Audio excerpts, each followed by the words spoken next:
د دې خلکو په ذکر په تسبیح پسې بنځي د دې خلکو په ذکر په تسبیح پسې بنځي تندو پسې بنځي په سجدو پسې بنځي وینا هغه وینا چې ساده ښکاره مفهوم وي په غټو درنو ټکو فلسفو پسې بنځي ډېر ښه د بعضې خلکو ته میراث کې پاتې شوي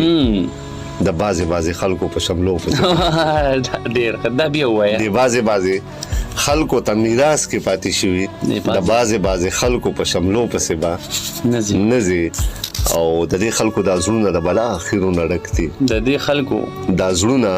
د بلا اخرونه ډک دي د دې خلکو په خوله باندې توبو د دې خلکو دا زړونه د بلا اخرونه ډک دي د دې خلکو په خوله باندې توبو پسې به نه ځي او دا تا ته چې قسم خوري په وړه خبره دا تا ته چې قسم خوري په وړه خبره مکار وي پریبجن وي په هغو پسې ساګر ډېر ښه دی یار او د عشق مذهب پرستو له د دار شرطونه مږ ده د عشق مذهب پرستو ته د دار شرطونه مږ ده یو وخت لیونی لیونو پسې بنځي